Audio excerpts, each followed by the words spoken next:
హల్లెలూయా. దేవుని అతి పరిశుద్ధ నామానికి స్తోత్రం కలుగునుగాక. మీ అందరికీ కూడా నా హృదయపూర్వకమైన వందనాలు. విమెన్స్ మీటింగ్లో పాలు పంపులు పొందుతున్న ప్రతి ఒక్కరిని కూడా నేను ఆహ్వానిస్తున్నాను. కొద్ది నిమిషాలు దేవుని సన్నిధిలో చేరి ఆయన మాటలు విని కొన్ని విషయాలను బట్టి మనం ప్రార్థించుకున్న తర్వాత ఈ విమెన్స్ మీటింగ్ని మనం ముగించుకుందాం. ముఖ్యంగా ప్రార్థనతో మనము ఈ యొక్క విమెన్స్ మీటింగ్ని ప్రారంభించుకుందామా? కళ్ళు మూసుకున్నట్లయితే ప్రార్థించుకుందాం.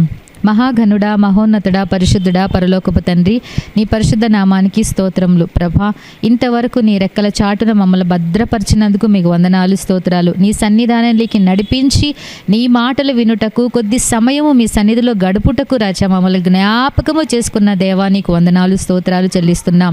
దేవా, ఇదిగో తండ్రి, అనేక మంది నీ సన్నిధిలో ఒకవేళ కూడి ఉండగా తండ్రి, వారిని కూడా మీరు జ్ఞాపకము చేసుకోమని అడుగుచున్నాను. వారి అవసరతలను తీర్చమని అడుగుచున్నాను. ప్రతి ఒక్కరితో మీరు మాట్లాడమని అడుగుచున్నాను. ఆత్మీయ సత్యాలు మాతో మీరు మాట్లాడనై ఉన్నగా ప్రభా, మా హృదయాలు తెరవబడుటకు సహాయము చేయండి. మీ మాటలను ఆస్వాదించుకొని వాటి ప్రకారంగా మేము జీవించుటకు నీ కృపను, భాగ్యాన్ని మాకు ప్రతి ఒక్కరికి కూడా మీరు దయచేయమని పరిశుద్ధాత్మ దేవ, ప్రతి ఒక్క విషయంలో కూడా మీరు మాత్రమే ఆధిపత్యము వహించండి. నిదాసులైన నన్ను సిలువ చెంత మరుగుపరుచుకునండి ప్రభా. తండ్రి, నా నోటి బూరగా ఉండి మీరు నన్ను వాడుకోమని అడుగుచున్నాను. తండ్రి, నన్ను నేను తగ్గించుకొని ప్రభా, నీ మాటలు అందించుటకు నీ బిడ్డలకు సహాయము చేద్దురని ప్రభా, ప్రతి ఒక్క పరిస్థితిని మీ యొక్క స్వాధీనములో ఉంచుకుందురని యేసు అతి శ్రేష్టమైన నామములు అడిగి వేడుకొనుచున్నాము తండ్రి. ఆమెన్. హల్లెలూయా. దేవుని నామానికి స్తోత్రం కలుగునుగాక. ప్రతి వారం కూడా మనము స్త్రీల గురించి ధ్యానించుకుంటూ ఉన్నాము. ఇక గొప్ప భాగ్య బైబిల్ స్టడీ చేయుటకు ప్రభు మనకు ఒక గొప్ప అవకాశాన్ని కూడా ఇచ్చిన్నాడు. అనేకమైన ఆత్మీయ సత్యాలు ప్రభు మనతో మాట్లాడుతూ ఉన్నాడు. వారి యొక్క జీవితంలో జరిగిన కొన్ని సన్నివేశాలను బట్టి మన జీవితంలో మనం ఏమి సరి చేసుకోవాలి, ఏమి తీసివేసుకోవాలి అని పరిశుద్ధాత్మ దేవుడు మనల్ని హెచ్చరిస్తూ ఉన్నాడు. కాబట్టి ఈ రోజున మనం ధ్యానించుకోబోయే స్త్రీ పాత నిబంధనలో మనకు కనిపిస్తూ ఉంది. ఆమె పేరు మీకాలు. ఆమె ఎవరంటే ఇశ్రాయేలు ప్రజలకు మొట్టమొదటి రాజైన సౌలు యొక్క చిన్న కుమార్తె అని బైబిల్ గ్రంథం మనకు తెలియపరచబడి ఉంది. అయితే ఇక్కడ విషయం ఏంటంటే, దావీదు ఇంకా గొర్రెల కాపరిగా ఉన్నప్పుడు దావీదు ఒక తండ్రి జెస్సీ తన కుమారుడైన దావీదుకు కొన్ని సామగ్రిలు ఇచ్చి తన అన్నలు ఎవరైతే యుద్ధంలో ఉన్నారో, యుద్ధరంగంలో ఉన్నారో వారి యొక్క కుశల ప్రశ్నలను అడిగి ఈ ఇచ్చిన సామగ్రులను వారికి అందించి రమ్మని చెప్పాడు. సో దావీదు ఇవన్నీ కూడా సామగ్రిలు తీసుకొని ఆ యొక్క అన్నల దగ్గరికి వెళ్ళినప్పుడు అక్కడ దావీదు చూసిన ఒక విచిత్రమైన అంటే ఒక సంఘటన చూడటం జరుగుతూ ఉంది. అదేంటంటే, గాతువాడైన ఫిలిస్తీయుడైన గొలియాతు దేవుని ప్రజలను తిరస్కరిస్తూ ఉన్నాడు. ఇక ఇశ్రాయేలు ప్రజలను తిరస్కరిస్తూ ఉన్నాడు. నాతో యుద్ధం ఆడేకి ఎవరు లేరా, మీరందరూ పిరికివారా అని ఒక విధమైన మాటలు మాట్లాడుతున్నప్పుడు దావీదు చూశాడు, తట్టుకోలేకపోయాడు. ఎందుకంటే జీవం కలిగిన దేవుని పట్ల దావీదుకు ఉన్న ప్రేమను బట్టి దావీదుకు ఆ జీవం కలిగిన దేవుని యొక్క ప్రజలను తిరస్కరించుట ఇష్టం కాలేదు గనుక దావీదు ఏమన్నాడంటే, ఈ యొక్క ఫిలిస్తీయుని దగ్గరికి నేను వెళ్ళి యుద్ధం చేస్తాను అని చెప్పాడు. అయితే ఈ యొక్క మాట సౌలు యొక్క చెవిలో పడింది. సౌలు అప్పుడు మహారాజుగా ఉన్నప్పుడు దావీదును పిలిపించాడు. దావీదును చూసిన వెంటనే అతడు పెద్ద ఒక సోల్జర్ లాగా కనిపించటం లేదు. యుద్ధంలో వెళ్ళి ఆ యొక్క యుద్ధంలో ప్రావీణ్యత కలిగిన వాడు అని కూడా కనిపించటం లేదు. అయితే సౌలు ఏమన్నాడంటే, నువ్వు చాలా చిన్నవాడవు, ఈ యుద్ధం చెయ్యలేవేమో అని అన్నప్పుడు దావీదు ఏమన్నాడంటే, నేను గొర్రెల కాపరినే అయినప్పటికీ కూడా నా గొర్రెలను కాపాడుకొనుటకు అనేకమైన మృగాలు వచ్చినప్పుడు సింహములను లేకపోతే ఎలుగుబంటను నేను చంపివేశాను అనేక మాట అక్కడ చెప్పి తను ప్రూవ్ చేసుకుంటున్నాడు. సో ఓకే అని చెప్పి సౌలు ఏమన్నాడంటే, ఓకే వెళ్ళు అని చెప్పాడు. అయితే ఈ యొక్క మాటకి ముందుగా మనం గమనించినట్లయితే, ఎవరైతే ఈ గొలియాతుని చంపుతారో, ఎవరైతే ఈ యొక్క ఫిలిస్తీన్ని చంపుతారో వారికి సౌలు తన కుమార్తెని ఇచ్చి పెళ్లి చేసి తర్వాత తన ధనము కూడా ఇస్తాడు అనే ఒక మాట దావీదు విన్నాడు. అయితే సౌలకు కుమార్తెను పెళ్లి చేసుకోవాలనే ఉద్దేశం కాదు, కానీ దేవుని పట్ల ఉన్న యొక్క ప్రేమను బట్టి ఈ యొక్క తన ప్రజల పైన వచ్చే యొక్క ఆపదను బట్టి దావీదు యుద్ధానికి ఆ యొక్క ఫిలిస్తీన్ దగ్గరికి వెళ్ళినట్లుగా మనం చూస్తాం. దేవుని యొక్క నడుపుదలతో దేవుని యొక్క పేరట వెళ్ళిన దావీదు గొలియాతును జయించి తిరిగి వచ్చాడు. హల్లెలూయా, దేవుని నామానికి స్తోత్రం కలుగును గాక. దేవుని పేరట దేవుని నామాన్ని బట్టి మనం ఎప్పుడైతే ఏది కార్యాలకి ముందు వెళ్తామో ప్రభు మనకి విజయాన్ని దయచేస్తాడనే మాట మనం మర్చిపోకూడదు. అయితే ఇక్కడ వచ్చిన పిమ్మట దావీదు విజయవంతుడై వచ్చాడు, గెలిచి వచ్చాడు. తర్వాత సౌలు కూడా అనేక విషయాలపైన దావీదును నియమించినాడు, అధికారిగా నియమించినాడు. సౌలు ఏ పనులు అయితే దావీదుకు చెప్తున్నాడు అవి అన్నీ కూడా దావీదు చేస్తూనే వస్తున్నాడు, విజయం సాధిస్తూనే వస్తున్నాడు. ఎక్కడికి వెళ్ళమన్నా అక్కడికి వెళ్ళి యుద్ధం చేసుకొని వస్తున్నాడు. ఈ యొక్క విషయాన్ని గమనించిన అనేకమైన అక్కడున్న ప్రజలు, ముఖ్యంగా అక్కడున్న స్త్రీలు ఏం చేశారంటే దావీదు తిరిగి వస్తున్నప్పుడు పొగిడేకి ప్రారంభించినాడు. అదేంటంటే సౌలుకు 1000 కొలది, దావీదుకు 10,000 కొలది అనే మాట అక్కడ పలికినట్లుగా మనం చూస్తాం. అది ఎక్కడ మనం చూడగలుగుతామంటే మొదటి సమూయేలు గ్రంథం 18వ అధ్యాయము 7వ వచనంలో ఈ మాట మనం చూడగలుగుతాం. ఇప్పుడు ఈ మాట పలికినప్పుడు సౌలు రాజుగా ఉన్నాడు కాబట్టి సౌలుకు ఈ మాట అంత ఇంపుగా అనిపించలేదు, వినసొంపుగా అనిపించలేదు. అదేంటంటే నేను రాజును కదా, నాకు 1000 కొలదేనా, మరి ఇతనికి 10,000 కొలదేనా? ఇటువంటి కంపారిజన్ వచ్చినప్పుడు సౌలు తట్టుకోలేకపోయి సౌలు ఆనాటి నుండి దావీదు పైన విషపు చూపు నిలిపాడు అనే బైబిల్ గ్రంథం మనకు తెలియపరచబడి ఉంది. అంటే ఆ రోజు నుంచి సౌలు దావీదును హేట్ చేస్తూ వచ్చాడు, లేకపోతే తిరస్కరిస్తూ వచ్చాడు, అతనిపైన అసూయ నిలుపుతూ వచ్చాడు. అసూయ చాలా ప్రమాదమైంది అని మనకు బాగానే తెలుసు. మనము నశించేదే కాకుండా చుట్టుప్రక్కన ఉన్న వాతావరణం కూడా చాలా కలుషితమవుతుంది అని మనం గమనించాలి. ఆ రోజు నుండి ఈ ప్రజలు చేసిన, ఈ స్త్రీలు చేసిన యొక్క పనిని బట్టి, లేకపోతే అక్కడ ఉన్న ఆ యొక్క జనులు పొగటాన్ని బట్టి సౌలుకి దావీదు పైన విషపు చూపు నిలుపుటకు ఒక ఆలోచన వచ్చిందే కాకుండా సౌలు ఎంతవరకు వచ్చాడంటే దావీదును చంపేంత వరకు కూడా వచ్చాడు. దావీదును చంపే వరకే కాదు, ప్రయత్నించినాడు, చాలాసార్లు ఆ ప్రయత్నాలు కూడా చేశాడు.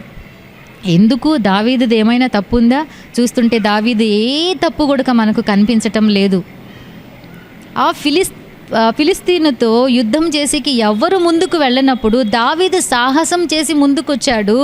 నేను ఆ యొక్క ఫిలిస్తీనుతో యుద్ధం ఆడతానని చెప్పాడు. ఒకే రాయితో అతన్ని కొట్టి పడవేశాడు, చంపివేశాడు, మేలు చేశాడు. కానీ ఏ నష్టము కానీ ఏ చెడు క్రియ చేసినట్లుగా మనకు కనిపించటం లేదు. అయితే ఈ యొక్క పొగడటం వలన వేరే యొక్క ప్రజల వలన వారి మధ్యలో మిస్అండర్స్టాండింగ్ వచ్చినట్లుగా మనం చూస్తామంటే సౌలు పక్కన నుంచే ఉంది, కానీ దావీదు ప్రక్కన నుంచి ఏమీ మనకు కనిపించటం లేదు. దావీదు ఎలాగున్నాడో అలాగే ఉన్నాడు. అయితే సౌలు మాత్రము దావీదును చంపాలి, ఏదో ఒక సమయము చూసినప్పుడు దావీదు పైన ఈటె విసరడము, అతన్ని ఏదో విధంగా చంపాలని ఆలోచిస్తూ ఉన్నాడు. అయితే దావీదుకు సౌలు అంటే ఎవరైతే ఫిలిస్తీయుడిని చంపుతారో వారికి తన కుమార్తెని ఇచ్చి పెళ్లి చేస్తానన్నాడు కదా, అది కూడా చేయలేదు. సౌలు ఏం చేశాడంటే మరో ఒకరికి అతడు పెద్ద కుమార్తెని ఇచ్చి పెళ్లి చేసినట్లుగా మనం చూస్తాం. ఎక్కడంటే 18వ అధ్యాయము 9వ వచనంలో మహోలతీయుడైన అద్రియేలుకి ఇచ్చి తన పెద్ద కుమార్తెనిచ్చి పెళ్లి చేశాడు. అయితే దావీదుకు తన పెద్ద కుమార్తెను ఇవ్వలేదు. అయితే మొదటి సమూయేలు గ్రంథము 18వ అధ్యాయము 20వ వచనంలో మనం ఒక మాట చూస్తాం, చూడండి.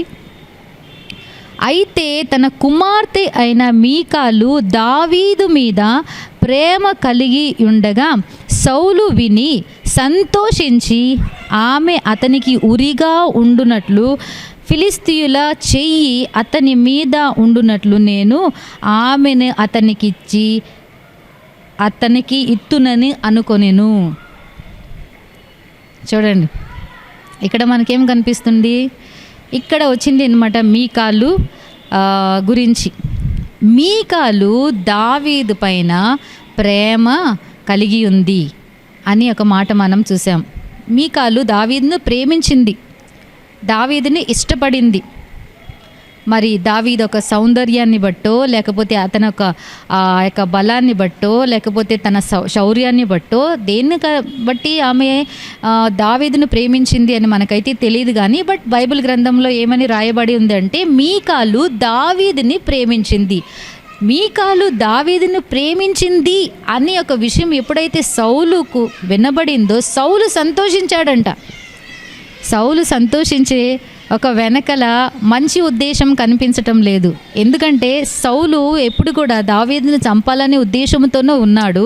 తన కుమార్తె అయిన మీకాలు దావీదును ప్రేమిస్తున్నది అని తెలిసినప్పుడు సంతోషించాడు. ఎందుకు సంతోషించాడంటే తన కుమార్తె మూలముగా ఆమె అతనికి ఉరిగా ఉండునట్లు.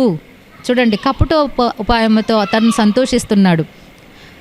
తనకి ఉరిగా ఉండునట్లు, తర్వాత ఫిలిష్తీయుల యొక్క చెయ్యి అతని మీద ఉండునట్లు ఆలోచించి మీకాలును దావీదుకిచ్చి పెళ్లి చేయాలని ఆలోచించినాడు. మంచి ఉద్దేశం లేదు, చెడు ఉద్దేశంతోనే.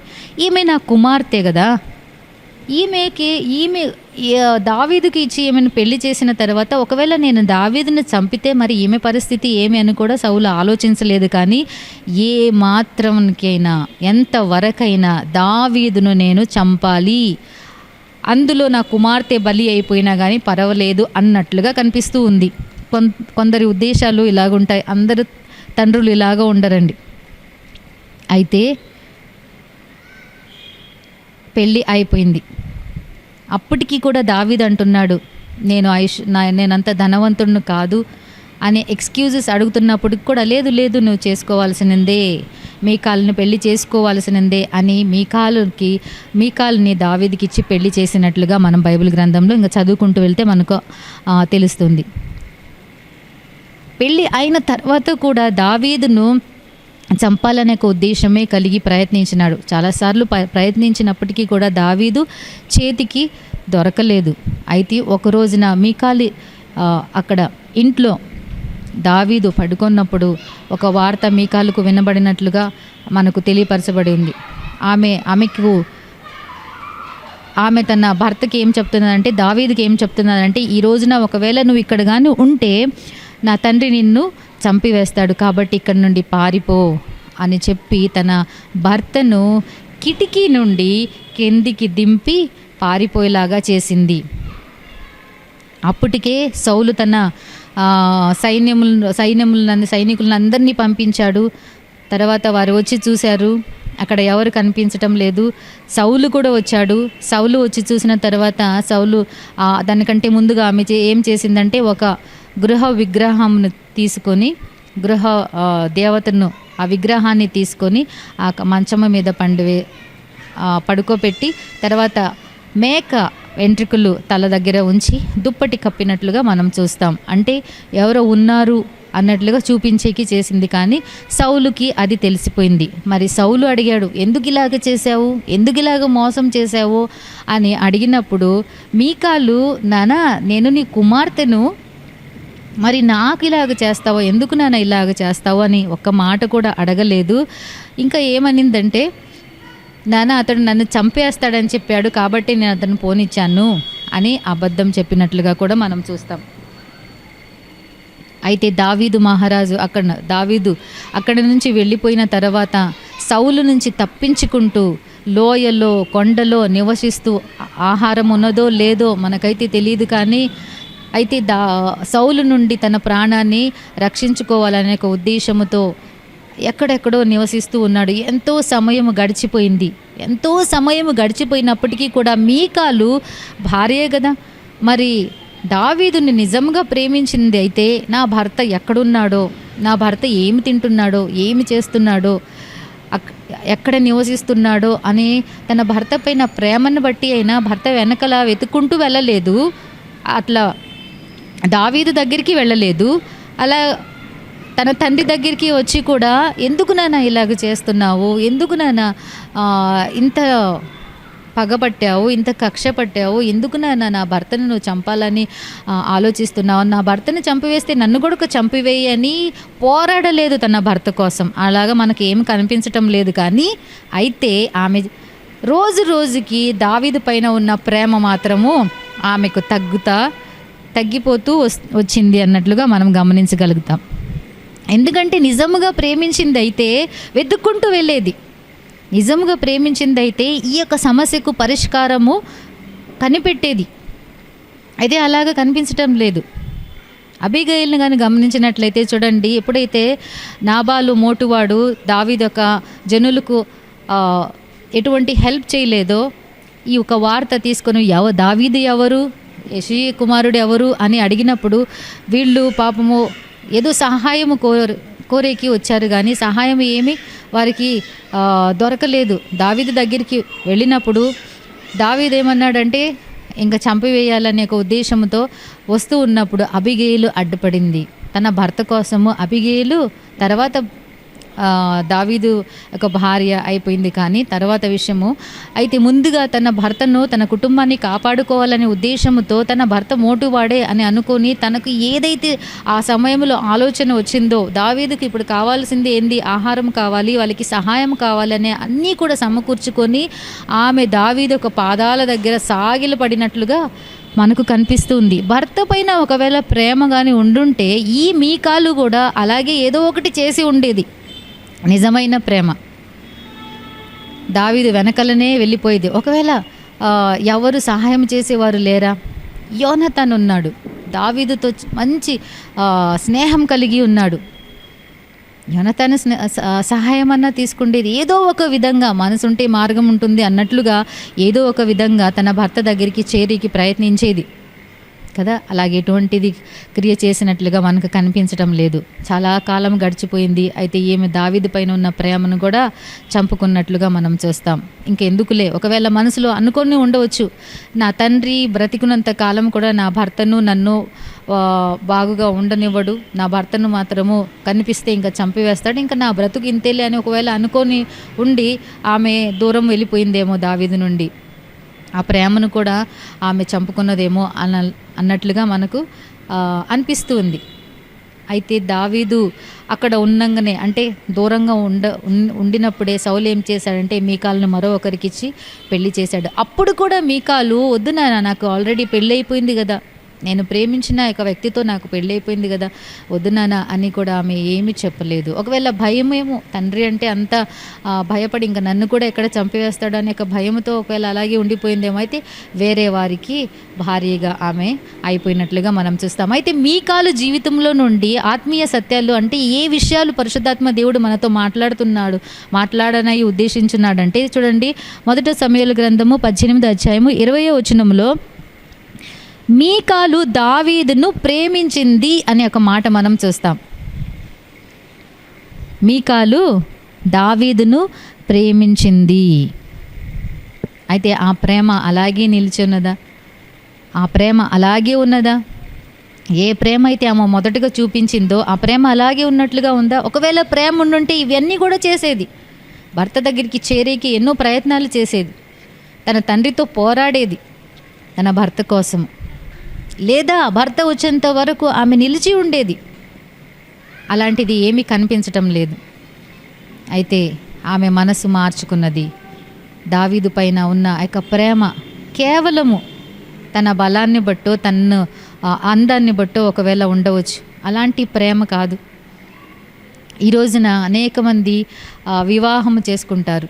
అయితే 1 ఇయర్ అంతవరకు అందరూ అంటం లేదండి, కొందరు 1 ఇయర్ వరకు చాలా ప్రేమలు ఆప్యాయత కలిగి ఉంటారు.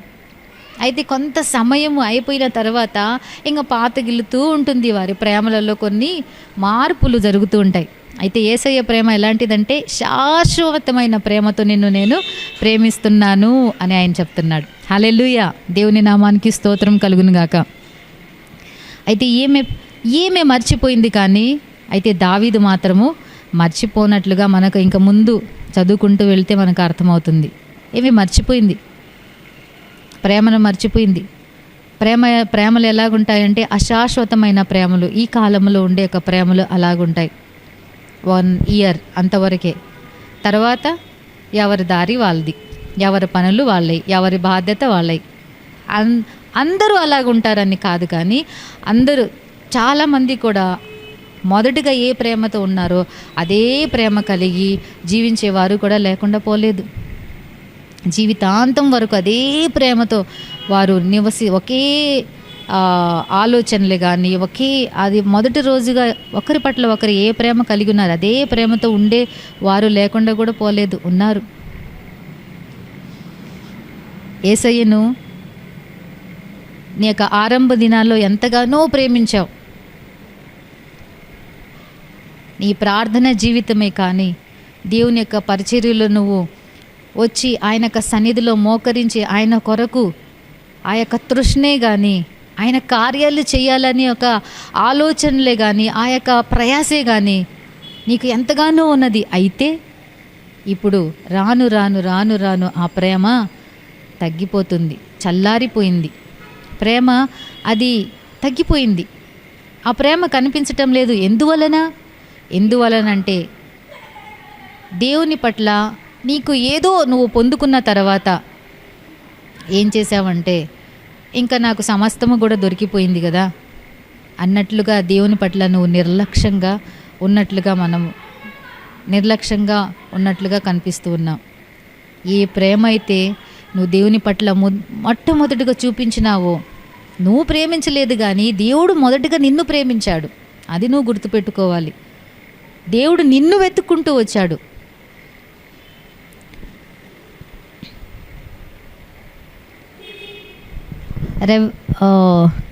రెవల్యూషన్ చాప్టర్ 2 and verse 4లో ఒక మాట మనం చూస్తాం, చూడండి. రెవల్యూషన్ చాప్టర్ 2 and verse 4 ఇక్కడ ఎఫెస్ సంఘదూతానికి రాస్తూ ప్రభు ఇలాగ చెప్తున్నాడు. నేను 4వ వచనం మాత్రమే చదువుతాను. అయినను మొదట నీకుండిన ప్రేమ నీవు వదిలితివని నీ మీద తప్పు ఒకటి మోపవలసి ఉన్నది. దానికంటే ముందుగా ఆ సంఘం గురించి, ఎఫెస్లో ఉన్న ఒక సంఘాన్ని గురించి బాగా పొగిడాడు. ఏమన్నాడంటే, నీ సహనమును నేను ఎరిగాను, నువ్వు దుష్టత్వమును నువ్వు సహించునని నేను గమనించినాను, నీ ప్రయాసంతా కూడా నాకు తెలుసు. మా అపోస్తలు కాకయే మేము అపోస్తలమని చెప్పు వారి పట్ల నీ యొక్క ప్రక్రియ ఎలాగున్నదో నేను సమస్తము కూడా చూశాను. మొదటగా నీకు నా దేవుని పట్ల ఉన్న ఏ యొక్క ప్రేమ ఉన్నదో అది అంతా కూడా నేను గమనించినాను. నేను అంతా కూడా నాకు ఏది ఇష్టమో అది నీకు కూడా ఇష్టమై ఉన్నది. ఏదైతే నేను విసర్జిస్తానో లేకపోతే ఏదైతే నాకు అహిష్టమో అది నీకు అహిష్టంగా ఉన్నది. ఇవన్నీ కూడా చూశాను. అయితే అని ఒక మాట అక్కడ పలుకుతూ ఉన్నాడు. అయితే మొదట నీకున్న ప్రేమ నీవు వదిలితివి. మొదట నీకున్నది కదా నా పట్ల ప్రేమ, అది నువ్వేం చేసావంట, వదిలివేశావు. ఎఫెసు సంఘము పైన, అక్కడ ఉన్న వారిపైన తప్పు ఒకటి మోపుతున్నాడు పరిశుద్ధాత్మ దేవుడు. ఎఫెసు సంఘములో పౌలు పరిచర్య చేసేటప్పుడు సంఘము చాలా బలముగాను దుష్టత్వమును సహించేది కాకుండా మేము అపోస్తులము అని చెప్పే వారి పట్ల కూడా మీరు అపోస్తులైతే ప్రూవ్ చేయండి, యేసుక్రీస్తు ప్రభుతో మీరు ఉన్నారా, ఎలాగున్నారు, ఎప్పుడున్నారు అనే విషయాలను వారిని ప్రూవ్ చేసిన తర్వాత వారి పట్ల వారు నిజమైన అపోస్తులని గమనించి తర్వాత దుష్టత్వము సహించకుండా ఉండేది. దేవుని పట్ల అంత ప్రేమ కలిగిన ఈ యొక్క సంఘము ఇప్పుడు ఏమైపోయిందంట, తన మొదటి ప్రేమ దేవుని పట్ల ఉన్న ప్రేమను వదిలివేసింది. ప్రేమ చల్లారిపోయింది. కాబట్టి తప్పు ఒకటి నీ పైన మోపవలసి ఉన్నది అని అక్కడ దేవుడు చెప్తున్నాడు. మొదటి నీకున్న ప్రేమ, దేవుని పట్ల ఉన్న ఆ యొక్క ఆసక్తి, దేవుని పట్ల ఉన్న ఆ యొక్క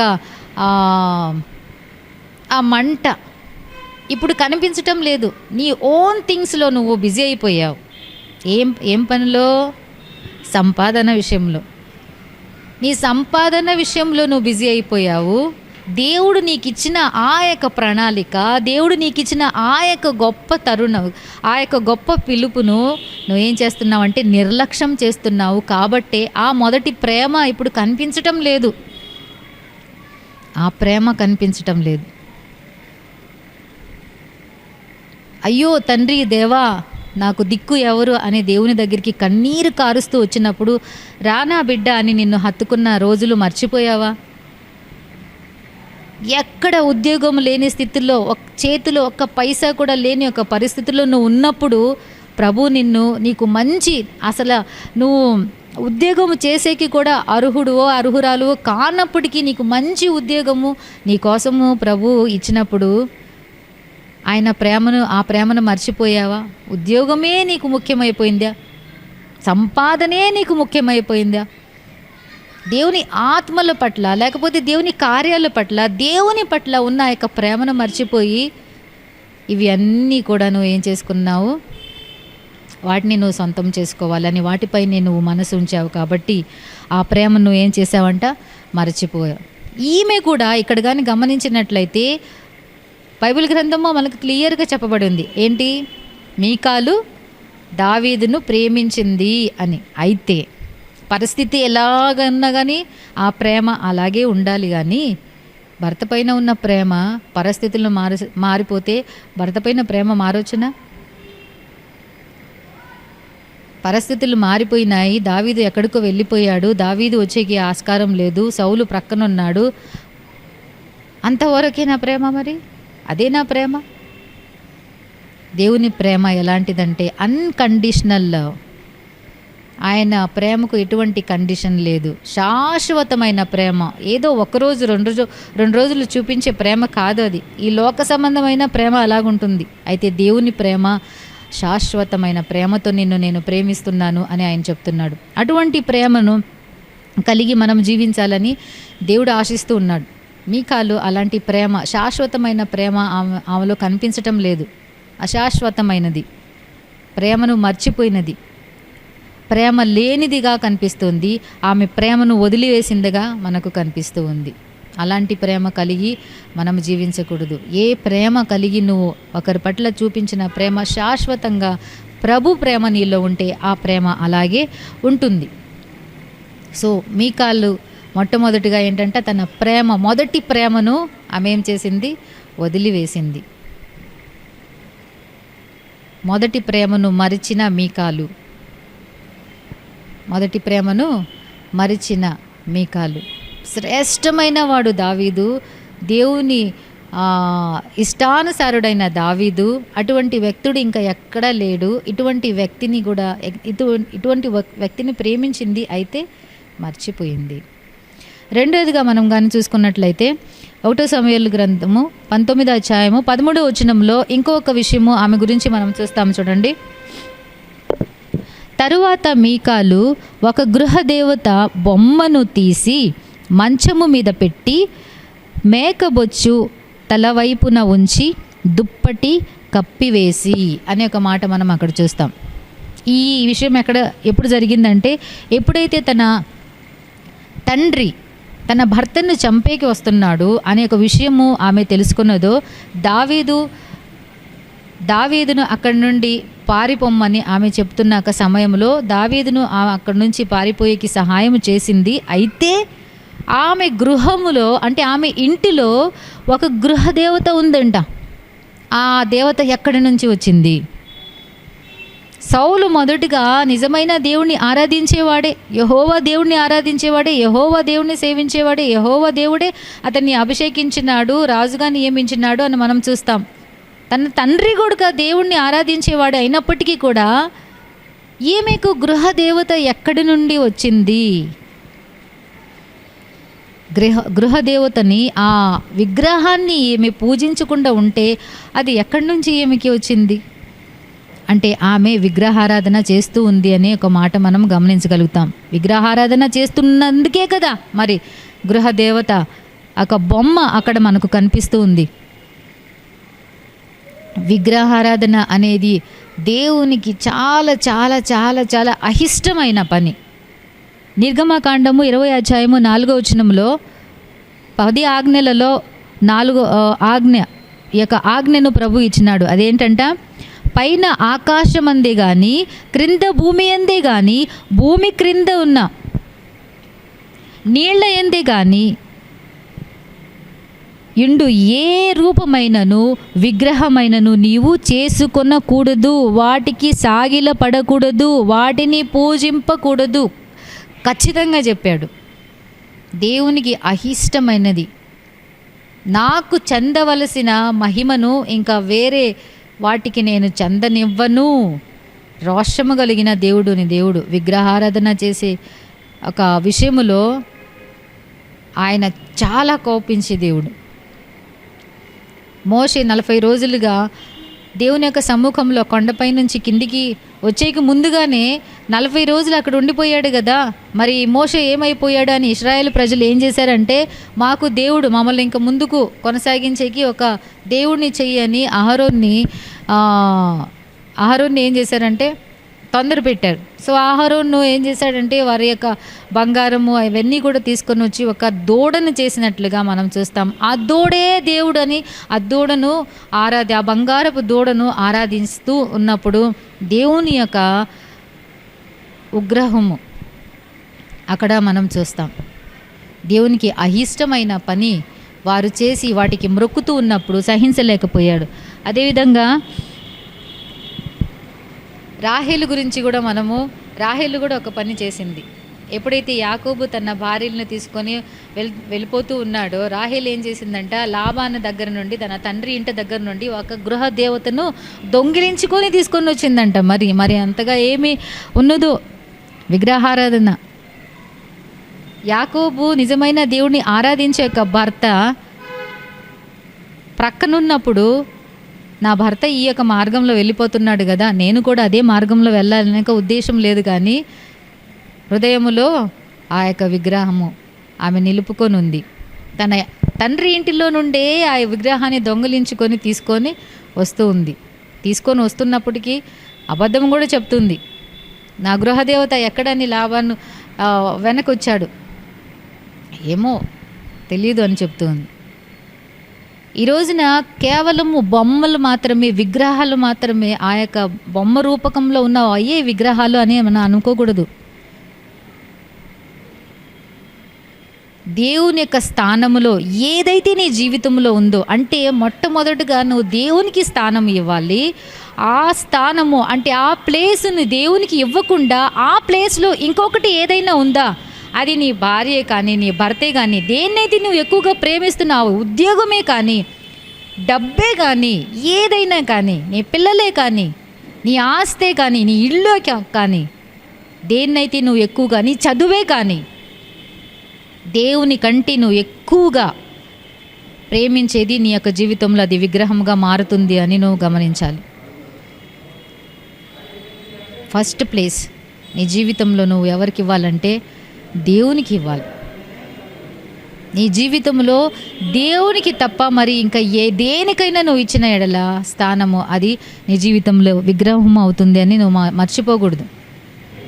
ఈ రోజున నీ ఆలోచనలో ఎంతసేపు దేని గురించి నువ్వు ఆలోచిస్తున్నావు, ఎంత ఎక్కువసేపు దేని గురించి అయితే నువ్వు ఆలోచిస్తున్నావో, ఎంత ఎక్కువసేపు దేనిలో అయితే నువ్వు సమయం గడుపుతున్నావో, ఎంత ఎక్కువసేపు ఆ యొక్క విషయము నీ మనసులోనే ఉంటుందో అదే విగ్రహము, అదే విగ్రహం. దాన్నే నువ్వు పూజిస్తున్నావు, తెలుసుకో. దేవుడికి ఇవ్వాల్సిన స్థానం, దేవుడికి ఇవ్వాల్సిన యొక్క సమయం, దేవునికి ఇవ్వాల్సిన యొక్క విషయాలు చేయటం లేదు. కాబట్టి ఆ విగ్రహాన్ని నువ్వు తీసివేస్తేనే ప్రభు నిన్ను ఏం చేస్తాడు, రక్షిస్తాడు. ఆ విగ్రహము నీలో ఉన్నంత కాలము కూడా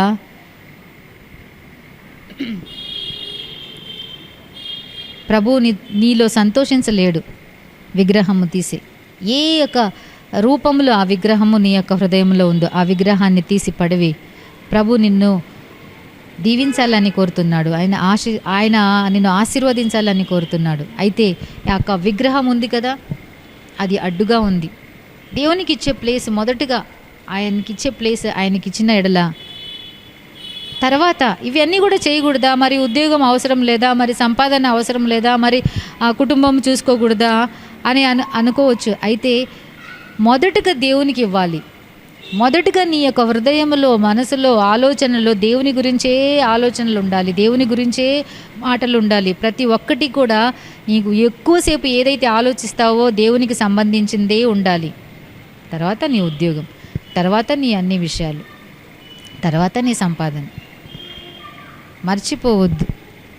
కాబట్టి విగ్రహాన్ని నువ్వు తీసి ప్రక్కన పెట్టేదానవుగా ఉండాలని దేవుడు కోరుతూ ఉన్నాడు. మూడవదిగా మనం గమనించినట్లయితే 2 సమూయేలు గ్రంథము 6వ అధ్యాయము 20వ వచనంలో ఇక్కడ మనం చూస్తాం. కొంతకాలం గడిచిపోయిన తర్వాత దావీదు రాజైపోయాడు. దావీదు రాజు అయిపోయిన తర్వాత దావీదులో ఇంకా మీకాలు పట్ల ప్రేమ అలాగే ఉంది, కానీ మీకాలు ఎప్పుడో చంపుకున్నది. యేసయ్యకు కూడా మన పట్ల ఆ శాశ్వతమైన ప్రేమ అలాగే ఉంటుంది.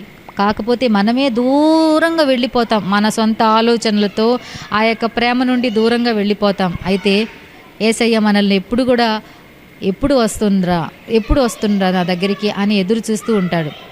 దావీదు రాజు అయిన తర్వాత తన వారితో ఉన్న వారిని మీకాలుని పిలిపించండి అని చెప్పాడు. చూడండి, మరి దావీదుకు అవసరం లేదు కదా, రాజు అయిపోయాడు కదా. మీకాలు ఏ విధంగా అయితే చంపుకున్నదో ఆ విధంగా దావీదు కూడా ఓకే అయిపోయింది ఇంకా అని దావీదు ఉండొచ్చు కదా. దావీదు దేవునికి హృదయానుసారుడు, ఇష్టానుసారుడు. ఎందుకంటే దావీదులో ఉన్న స్పెషల్ క్వాలిటీస్ని బట్టే. కాబట్టి దావీదు ఎప్పుడైతే మీకాలును పిలిపించమని చెప్పాడో పిలిపించాడు. అయితే అప్పటికే మీకాల్లో చాలా ప్రవర్తనలో లేకపోతే ఆమెలో చాలా చేంజెస్ వచ్చినట్లుగా మనం చూస్తాం. ఎవరికో భార్య అయిపోయింది, తన భర్త కూడా నా భార్య అంట వెంట వచ్చినప్పటికీ కూడా ఈ మీకాలు నా భార్య, నా మొట్టమొదటి భార్య అని దావీదు తన దగ్గర మీకాలును ఉంచుకున్నాడు. అయితే ఇక్కడ 2 సమూయేలు గ్రంథము 6వ అధ్యాయము 20వ వచనంలో కానీ గమనించినట్లయితే దేవుని యొక్క మందసము దావీదుకు పురములో వచ్చినప్పుడు దావీదుకు దేవుడంటే ఎంతో ఇష్టము. ఆ మందసము ముందర దావీదు ఏం చేస్తున్నాడంటే నాట్యం ఆడుతున్నాడు, సంతోషిస్తున్నాడు, పాటలు పాడుతున్నాడు. ఆ సమయంలో తన ఇంటి వారిని దీవించుటకు దావీదు అక్కడికి వచ్చాడంట. అప్పుడు ఏం జరిగిందో చూడండి. తన ఇంటి వారిని దీవించుటకు దావీదు వచ్చినప్పుడు మీకాలు దావీదుని ఏం చేసిందంట? అపహాస్యము చేసింది. వ్యర్థుడుగా, ఒక బట్టలు లేనివాడుగా, నా పనికెత్తులందరూ చూస్తుండగా ఈ విధంగా నువ్వు ఆడుతున్నావా అని అపహాస్యం చేసినట్లుగా మనం చూస్తాం. అపహాస్యం చేసేకి దావీదు ఇప్పుడు రాజు. అదే కాకుండా ఎవరిని అపహాస్యం చేసిందంటే నిజమైన దేవుడి ఆరాధికుడిని అపహాస్యము చేసింది. ఒకవేళ ఎవరైనా దేవుణ్ణి ఆరాధిస్తున్నారా, నిజమైన దేవుణ్ణి పూజిస్తున్నారా, నిజమైన దేవుణ్ణి సేవిస్తున్నారా, వారిని అపహాస్యం చేసేదానముగా నువ్వు ఉండకూడదు. చాలా తప్పు. దేవుణ్ణి ఆరాధించే వారిని అపహాస్యము చేసేది చాలా పొరపాటు. దావీదు నిజమైన దేవుడంటే అంత ఇష్టము, తన దేవుడంటే అంత ఇష్టము. ఆ దేవుణ్ణి ఆరాధించేటప్పుడు, ఆ దేవుణ్ణి సేవించేటప్పుడు ఈమె అపహాస్యము చేసింది, తృణీకరింప మాటలు మాట్లాడింది. ఈరోజు ఒకవేళ నీ భర్తే కానీ నీ ఇంటివారే కానీ దేవుణ్ణి ఆరాధిస్తున్నట్లయితే, నిజమైన దేవుని దగ్గరికి వెళ్తున్నట్లయితే వారిని అపహాస్య మాటలు మాట్లాడొద్దు. ఇంతకాలం వెళ్ళావులే, ఏమొచ్చింది, ఇంకా నువ్వు రక్షణ పొందలేదనేసి వారిని అపహాస్యం చేయొద్దు. ఇంకా నీకు నిజమైన దేవుడి గురించి తెలియలేదని వారిని నువ్వు చులకనగా దేవుని పట్ల వారు చూపిస్తున్న ఆసక్తిని బట్టి మాట్లాడవద్దు. నిజమైన దేవుడిని, ఆరాధికుల్ని, ఆరాధించే వారిని మనము అపహాస్యము చేయకూడదు. దేవుడిని వారిని అపహాస్యము చేస్తే దేవుడిని అపహాస్యము చేసినట్లుగా, అంటే ఈమెలో గర్వం ఉంది. ఈమె ప్రవర్తనలో చాలా చేంజెస్ వచ్చాయి అని మనకు బాగా అర్థమవుతుంది. గర్వించి ఓకే నా భర్త ఏదో చేస్తున్నాడు, ఆరాధిస్తున్నాడు కదా అని సైలెంట్గా ఉండేది ఒక వైపునగానే ఉంటే, ఒకవేళ అలాగ సైలెంట్గా ఉండిపోయి తర్వాత ఒకవేళ దావీదుతో ఏమైనా అడగాలని అనుకుని ఉంటే సీక్రెట్గా అడిగి ఉండవచ్చు. అలాగే చేయలేదు, కానీ అపహాస్యం చేస్తూ ఉంది. నిజమైన దేవుణ్ణి ఆరాధించే దావీదుని అపహాస్యం చేస్తుందంటే దేవుణ్ణి ఆమె అపహాస్యము చేసినట్లుగా ఉంది. కాబట్టి ఎందుకు ఈ అపహాస్యము చేసేంత వరకు వచ్చిందంటే ఆమెలో గర్వము వచ్చింది. నాశనానికి ముందుగా ఏం నడుస్తుందంట? గర్వం నడుస్తూ ఉంది. ప్రేమించిన ఒక వ్యక్తి ఏ విధమైన మాటలు ఇప్పుడు మాట్లాడుతుంది? అపహాస్యము చేసేంత వరకు వచ్చింది మీకాలు.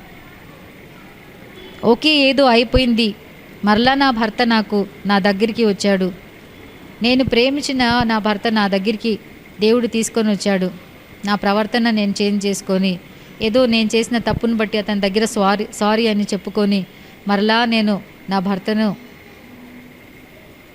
గొప్పవాడైన నా భర్త దగ్గర నేను అణిగి ఉండాలనే ఉద్దేశం లేదు. కానీ నేను రాజకుమార్తెని కదా, మరి సౌలు యొక్క కుమార్తెని కదా అని ఒక గర్విష్టమైన హృదయమో ఏమో తెలియదు, కానీ అపహాస్యము చేసేంత వరకు కూడా వచ్చింది. అంటే ఈమె ప్రేమ నిజమైన ప్రేమ కానే కాదు.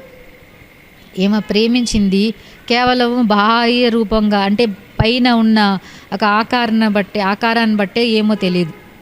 ఈమె ప్రేమ నిజమైన ప్రేమ, శాశ్వతమైన ప్రేమతో ఈమె ప్రేమించలేదు. హృదయపూర్వకంగా ఈమె ప్రేమించినట్లుగా మనకు కనిపించటం లేదు. కానీ దావీదు మాత్రము ప్రేమించాడు. అయితే దావీదు అక్కడ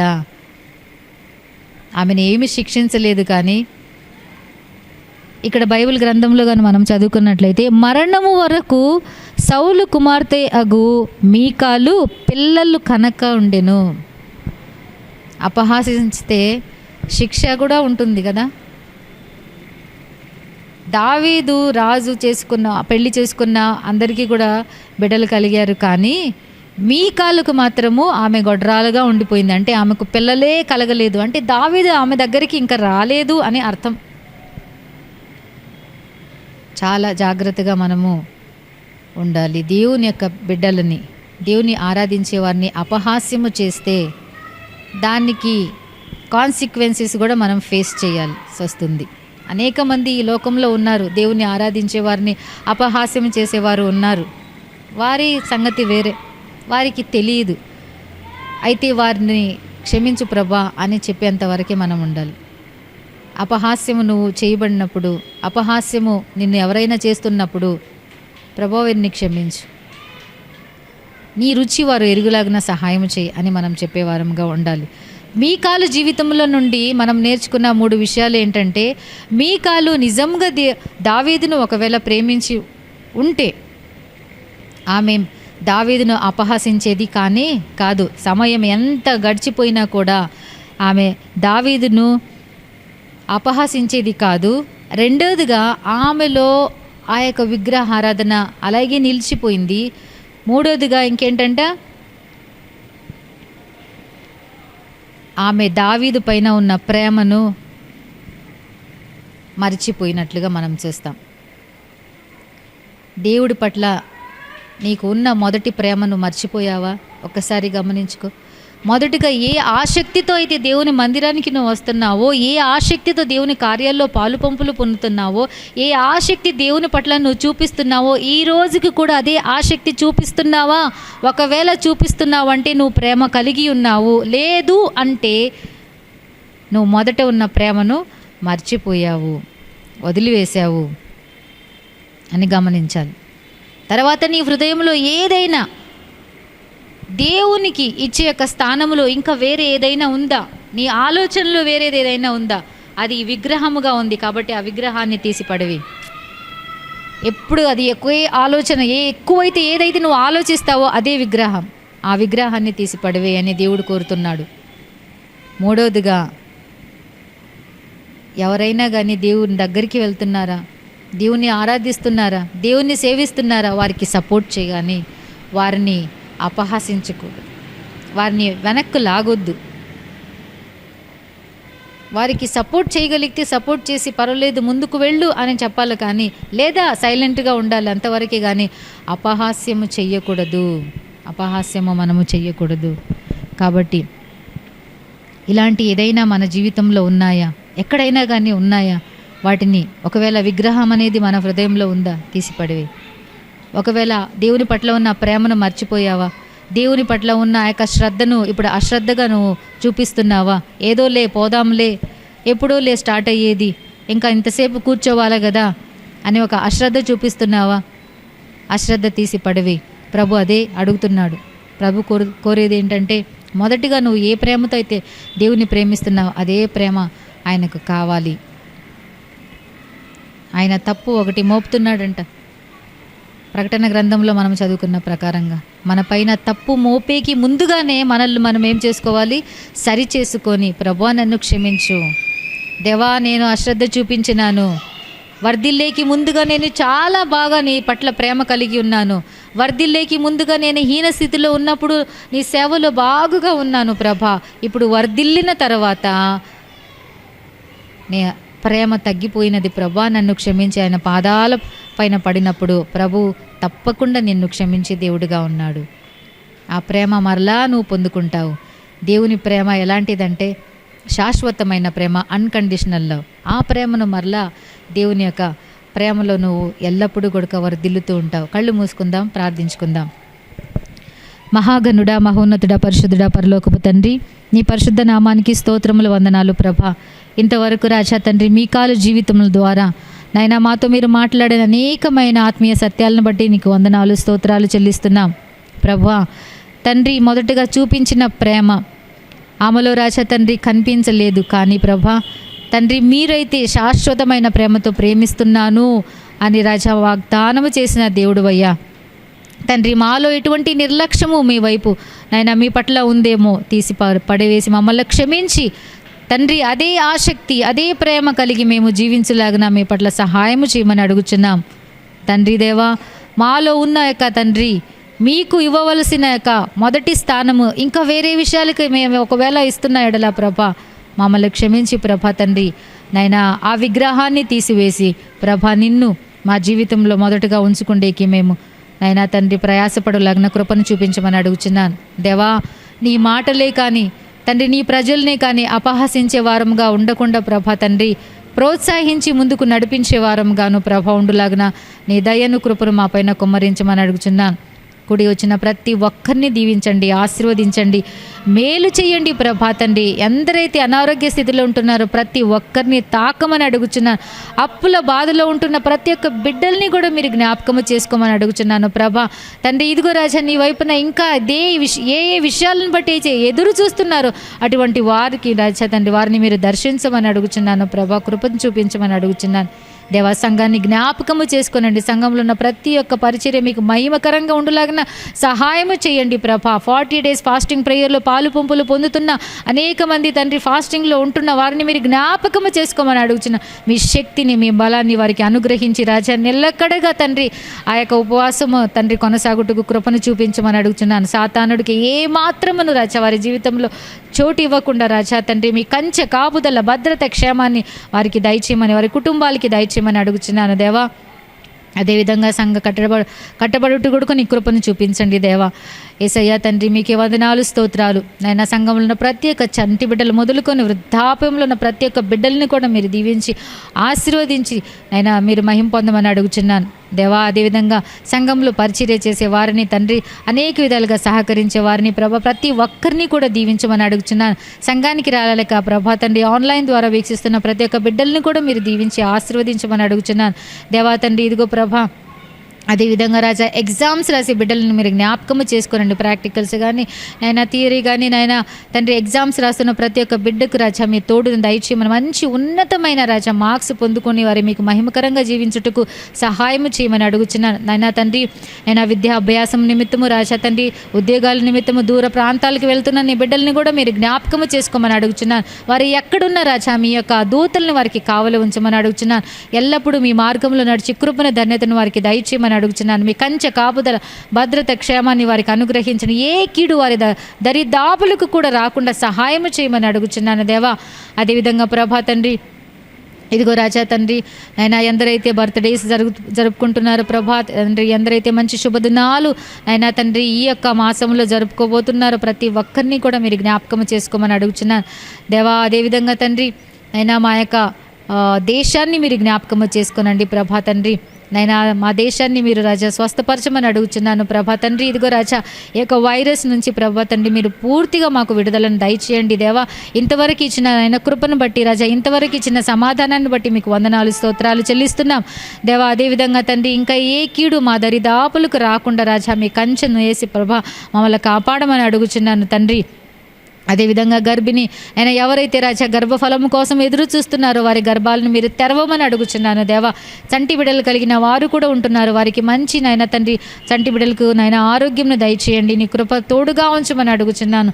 కృప కలిగిన దేవా, దయగలిగిన తండ్రి నైనా తండ్రి. ఇదిగో రాజా బీపీ షుగర్ లాంటి వ్యాధులు రాజా, థైరాయిడ్ లాంటి వ్యాధులు రాజా తండ్రి, స్కిన్కి సంబంధించిన వ్యాధులు ప్రభా, ఈ వ్యాధుల చేత ఎందరైతే రాజా పీడింపబడి ఉంటున్నారో ప్రభా తండ్రి, హార్ట్కి సంబంధించిన వ్యాధులు ప్రభా దేవా తండ్రి. అదేవిధంగా ఇంకా చెప్పుకోలేని రాజా సమస్యలతో ఇంకా ఎందరైతే ఉంటున్నారో ప్రతి ఒక్కరిని మీరు దర్శించమని అడుగుచున్నాను. మీ మేలు చేత వారిని నింపండి, స్వస్థపరచు యెహోవాను నేనే అని చెప్పిన ప్రకారంగా వారిని స్వస్థపరచమని అడుగుచున్నాను రాజా. మీకు సాక్షులుగా జీవించి కృపను నాయన దయచేయమని అడుగుచున్నాను. దయగల దేవా అయినా బెంగళూరుని మీరు జ్ఞాపకము చేసుకునండి, రామచంద్రపురంని జ్ఞాపకము చేసుకుని నశించే ఆత్మలను మీరు జ్ఞాపకము చేసుకునండి ప్రభా తండ్రి. చీకటిలో ఉన్న వారిని మీరు జ్ఞాపకము చేసుకునండి, నామం ఎరుగుటకు సహాయము చేయండి, వైపున త్రిప్పబడుటకు సహాయము చేయండి.